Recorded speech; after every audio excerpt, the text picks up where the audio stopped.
বাংলাদেশের এই পুঁজিবাজার নিয়ে আমরা যত কথা বলছি তার সবচেয়ে বড় ফেলিওর হচ্ছে গভর্নেন্স ফেলিওর। আমাদের পুঁজিবাজারের ক্যান্সার বলে পরিচিত হচ্ছে আমাদের যে নেগেটিভ ইকুইটি। এই নেগেটিভ ইকুইটির কারণে আমরা তখন প্রায়োরিটি দিলাম হচ্ছে আপনার মার্জিন ঋণ নিয়ে। তো মার্জিন ঋণ নিয়ে যখন আমরা কাজ করতে গিয়েছি তখন দেখলাম যে কী কারণে মার্জিন ঋণটা মিস ইউজড হয়েছে। কারণ আমরা জানতাম যে সাধারণ বিনিয়োগকারীর জন্য মার্জিন রুলটা একরকম থাকতো, আর যারা অসাধারণ বিনিয়োগকারী, অসাধারণ বলতে আমি মিন করছি যারা খুবই বড় মাপের বিনিয়োগকারী, যার সাথে সিওর একটা যোগ সাজস থাকতে পারে, ওই সব জায়গায় বেশ কিছু আনপ্ল্যান ওয়েতে মার্জিন দেওয়া হয়েছে লিমিটের বাইরে যেয়ে, এবং তাদের জন্য মার্জিনের সিস্টেমও ছিল অন্যরকম। তো সেই ক্ষেত্রে আমরা এটাকে একটা সংস্কারের উদ্যোগ হাতে নিয়েছি। নেওয়ার ক্ষেত্রে আমরা যে কাজটা করলাম যে মার্জিনটা যেহেতু সাধারণ বিনিয়োগকারীর হাত পুড়ে যাওয়ার সম্ভাবনা বেশি থাকে এবং তাদের যেহেতু মার্কেট নিয়ে কোনো ধারণা না মানে ওইভাবে থাকে না, তাই মিনিমাম 1 বছর যাতে ওনার বাজারে একটা এক্সপিরিয়েন্স থাকে, পাশাপাশি 5 লাখ টাকার উপরে যদি থাকে তাহলে উনি যেভাবে চিন্তা করে মার্জিনটা নেবেন, ওই 50,000 1 লাখ নিয়ে আসলে তার কিন্তু সেই চিন্তা সুযোগটা থাকে না, কারো কথা শুনে হয়তো কিনবেন। তো সেই ক্ষেত্রে আমরা মিনিমাম সিলিং আমরা অরিজিনাল অফার করেছিলাম 10 লাখ, পরে এটা জনগণের বিভিন্ন প্রত্যাশার চাপে সেটা 5 লাখ এসছে। তার মানে কি আমাদের উদ্দেশ্যটা ছিল কি, আমি যেই বাজারে 18% হচ্ছে ইফেক্টিভলি ইন্টারেস্ট দিতে হয় মার্জিনের, আর বাজার নেগেটিভ 7% 8% জেনারেট করে ইয়ারলি আপনার আর্নিংস, তাহলে আমার ওই 7% আর 18 25% ডিভিডেন্ড বা 25% আর্ন আমি কীভাবে করবো মার্জিন নিয়ে। তার মানে আমরা সবসময় ডিসকারেজ করেছি মার্জিনটা যাতে সাধারণ বিনিয়োগকারী না নিয়ে তার হাতটা না পড়ে, যে মার্জিন বোঝে, যে ম্যানেজ করতে পারে, যে পারবে, তার জন্য এটা অ্যাপ্লিকেবল। আমরা আরও কিছু জিনিস এখানে সংস্কার করেছি, যে বাংলাদেশের যে 3টা ব্যক্তি মানে গ্রুপ, যেমন স্টুডেন্ট বা আমরা যদি বলি ফিমেল বা হাউসওয়াইফ অথবা যারা পেনশন আর্নার, তারা তার ইকুইটি ব্যবসা করতে পারে, বাট ওনারা যখন মার্জিন নেবেন ওনাদের যদি কোনো আদার ফ্লো না থাকে, তখন তারা যদি সেই জায়গাটায় মার্জিনকে সার্ভিস দিতে না পারে, মানে তখন বাজারে একটা ফোর্স সেলের প্রেশারও আসে এবং তারাও কিন্তু তাদের ইকুইটি সর্বস্ব হারায়। এই কারণে আমরা কিন্তু তাদেরকে ওই জায়গাটার থেকে মানে বিরত রেখেছি। এবং সবচেয়ে উল্লেখযোগ্য আরেকটা যেটা করেছি আমরা, পি ক্যালকুলেশনের ক্ষেত্রে, যেহেতু আর্নিংসের উপর বেস করে আমরা পি যেটা ছিল সেই পিটাকে আমরা ট্রেলিং পি করে দিয়েছি। কারণ যে প্র্যাকটিসটা ছিল, ধরেন আপনি 2টা শেয়ার নিয়ে প্লে করছেন,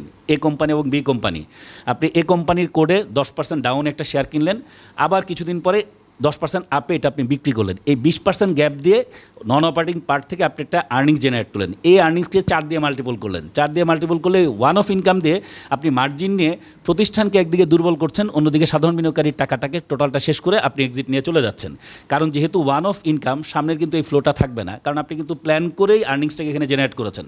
তাই আমরা বলেছি যে আপনার অপারেটিং ইনকামের উপরই বেস করে আর্নিংস আসবে, তার উপর মার্জিন ক্যালকুলেশন হবে, নন অপারেটিং ওয়ান টাইম দিয়ে আমরা করবো না। তার মানে আমরা যখন প্রতিটা কাজ করেছি আমরা কিন্তু সকল অংশীজনের সাথে কথা বলে, যেটা করলে সত্যিকার অর্থে বাজারে আর নেগেটিভ ইকুইটি ক্রিয়েট হবে না।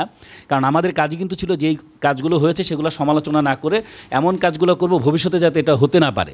তো সেই জায়গাটার জন্য কিন্তু আমরা যে প্রস্তাবনাটা নিয়ে এসেছি এবং যেভাবে কথা করেছি, এটা ছিল একটা মার্জিনের।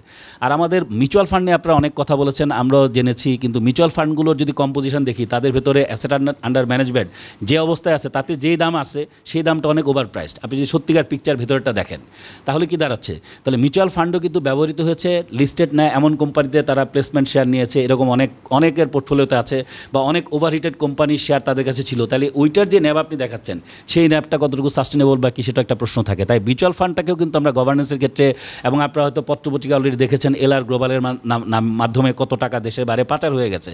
তাহলে আমরা সেক্ষেত্রে কাস্টোডিয়ান, ট্রাস্টি এবং অন্যান্য যারা এখানে কানেক্টেড, তাদের ক্ষেত্রে টাকাটা বের হয়ে যাতে ভবিষ্যতে না যেতে পারে, টাকাটা যাতে দেশের ভেতরেই থাকে, সেই ক্ষেত্রে মিউচুয়াল ফান্ডের একদিকে গভর্নেন্সের স্ট্রেনথেনিং করা, অন্যদিকে ওই জায়গাগুলোতে যে লুপহোলসগুলো আছে সেগুলোর জন্য আমরা সুনির্দিষ্ট পরামর্শ দিয়েছি।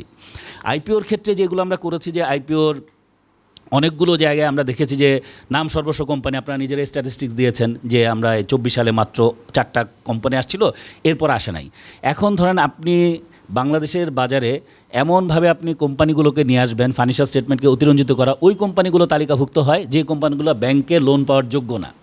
ব্যাংকে লোন পাওয়ার যোগ্য হলে সে কিন্তু ব্যাংক থেকেই লোন নিত। এই যে পুঁজিবাজার নিয়ে আমাদের এত হতাশা বা এত কথা, সাধারণ বিনিয়োগকারীর পক্ষে কিন্তু ইন্ডিপেন্ডেন্ট ডিরেক্টররা ওইখানে বোর্ডে বসেন। এখন ইন্ডিপেন্ডেন্ট ডিরেক্টর যারা থাকেন, তারা আসলে ওই যে বিভিন্ন জনের মামা, চাচা, খালু এইভাবে বসানো হয়, তার কিন্তু ইন্ডিপেন্ডেন্ট ডিরেক্টর হওয়ার কোনো যোগ্যতা নেই, এরকম লোকজনকে দেওয়া হয়। তাহলে ওই জায়গাটাতে আমরা যেটা করেছি, যে একটা ফিট অ্যান্ড প্রপার লিস্ট থাকবে, কারা ইন্ডিপেন্ডেন্ট ডিরেক্টর হতে হবে, তাকে কর্পোরেট গভর্নেন্স জানতে হবে, তাকে কোম্পানি আইন জানতে হবে, তাকে ফাইন্যান্সিয়াল স্টেটমেন্টের রিডেবিলিটি জানতে হবে, তারপর তাকে ব্যাংকিং সেক্টরে যেমন 50,000 টাকা করে আপনি একটা বেতন দেওয়া হচ্ছে, তারপর বোর্ড মানি দেওয়া হচ্ছে, আমরাও সেই ধরনের একটা রিকমেন্ডেশন দিয়েছি। এই কারণ একজন মানুষকে যদি আপনি 5,000 টাকা একটা বোর্ড মানি দিয়ে বসান, তার তার এখানে কোনো ঠেকা লাগে নাই, তার 30-40 বছরের এক্সপিরিয়েন্স নিয়ে আসা বৈশা আপনার এখানে আপনার পক্ষে কাজ করবে।